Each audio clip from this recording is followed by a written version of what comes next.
Olá, pessoal, tudo bem com vocês? Aqui quem está falando é a professora Érica Vale. A gente vai hoje falar sobre o mundo do circo e os pintores. O que é que tem a ver, Érica, uma coisa com a outra? Gente, arte. A arte ela se conecta, a arte ela sempre acha uma forma ou várias formas de chegar até a gente. Eu gostaria que vocês dessem uma olhada aí nessa pintura maravilhosa, certo? Do Jorge Seurat, o Sorá, certo? Que é o circo. Mostra visivelmente aqui, quer passar para a gente uma imagem de um espetáculo circense, né?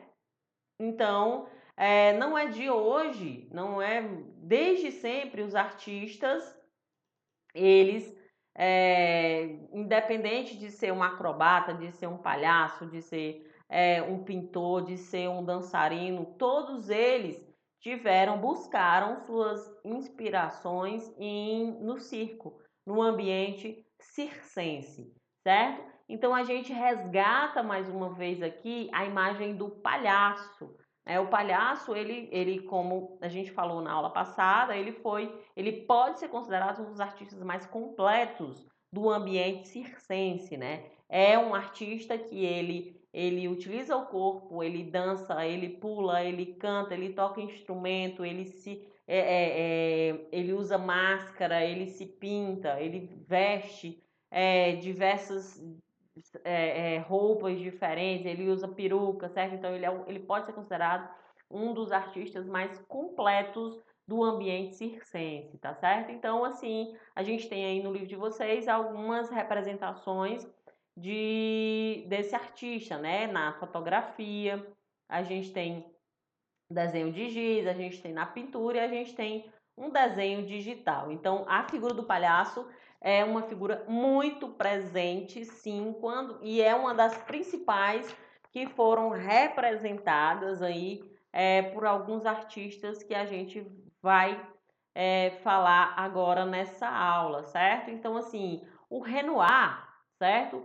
O Pierre Auguste Renoir foi um grande pintor, né, que buscou inspiração no mundo circense e trouxe para as telas o Pierrot, né, Pierrot branco, que é um pequeno palhaço, certo? Então, assim, as características da pintura do Renoir, né, ao passar para a gente o Pierrot, essa figura que está representada aqui, existe aí, se a gente for observar, uma leveza nas pinceladas, certo? Então, era uma característica da pintura de Pierre Auguste Renoir, certo? Então, ele buscou no circo, ele buscou na figura do palhaço uma representação para fazer algumas pinturas, algumas de suas maiores obras, tá bom?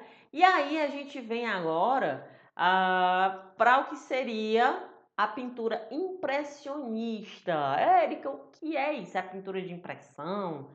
É uma impressão boa? Como é que é isso aí? Gente, o movimento impressionista ele foi o ponto de partida de várias tendências artísticas do século XX. Revolucionou a pintura.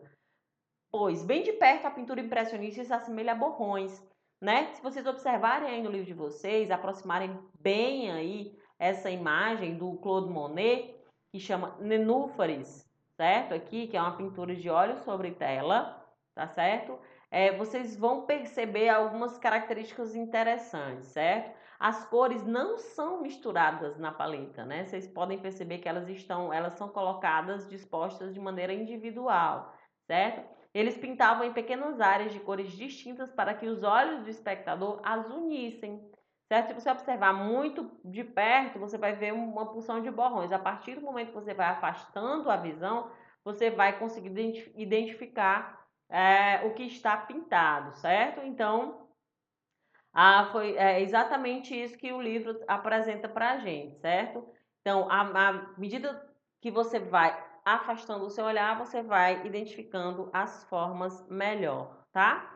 Um dos princípios da técnica impressionista, que foi utilizada por Claude Monet aí nessa obra Nenúfares, é a identificação dos objetos com base nas luzes que incidem sobre eles, né? Então, se vocês podem observar aí, que existe uma parte mais clara e uma parte mais escura, né? Parte clara e parte escura, que dá forma aos objetos, né? Então, a gente tem também a utilização dessas cores aqui, tá, gente? Das cores primárias e das cores secundárias. As cores primárias, elas podem ser, elas são amarelo, azul e vermelho, certo? E as cores secundárias, violeta, verde e alaranjado. Vocês podem identificar que essa paleta de cores que os pintores eles utilizavam também, né? O círculo cromático, tá?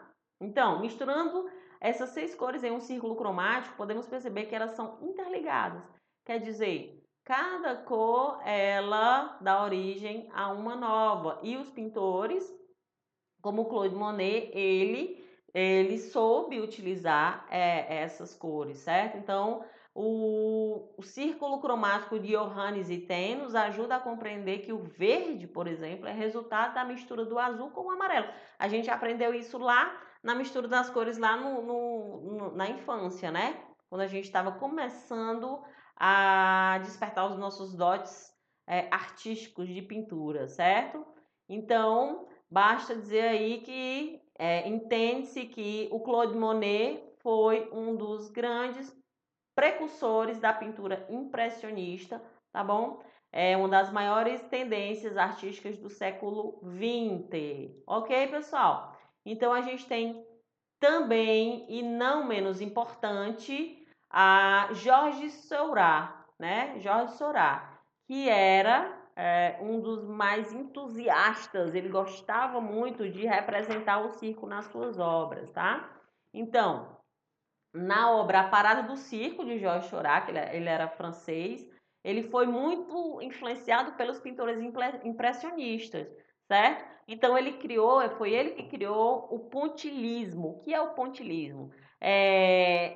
Enquanto a pintura impressionista era uma pintura que você, ao se aproximar, você conseguia ver só os borrões, ele fazia muito parecido com a técnica que ele criou, o pontilhismo. A pintura, ele compunha, né, um cenário a partir de vários pontinhos, ó. Percebam aqui como era, vários pontinhos. E você tem na imagem maior, certo? Aqui na imagem maior, você tem uma imagem completa. E essa imagem completa é toda feita a partir de pequenos pontos, tá? Jorge Seurat foi um dos maiores, né, um dos inventores aí dessa nova técnica que acabou sendo utilizada e é utilizada hoje por muitos artistas também.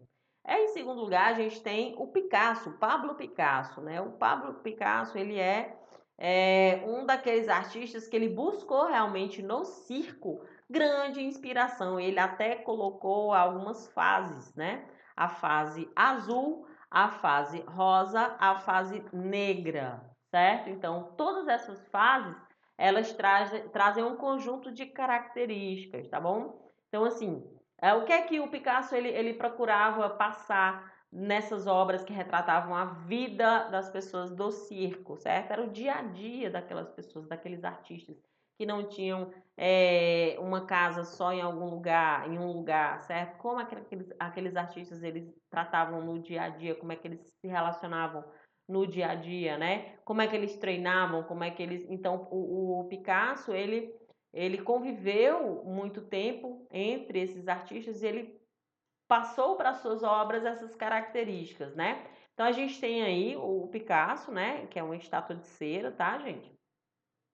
E a primeira fase, que retrata a experiência dele lá dentro, em contato com as pessoas do circo, né, os artistas circenses. A fase azul, ela é denominada porque ele, o Picasso, durante o período de 1901 a 1904, 4 anos, utilizou intensamente as diferentes tonalidades frias, principalmente os tons azulados, as cores frias, azul, certo? Os quadros produzidos nessa fase são melancólicos, né?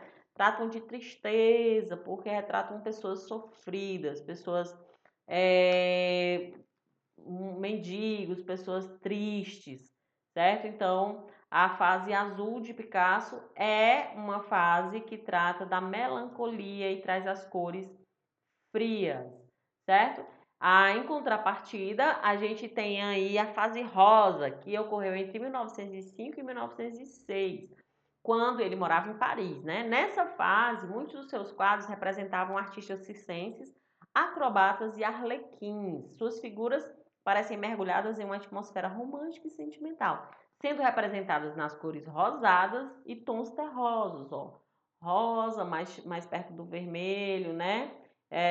Uns tons mais parecidos com terra, né? Que remete a gente às emoções como a paixão, como o amor, certo? Então, a fase rosa do Pablo Picasso pretendia passar essas impressões. E a fase negra, né? Que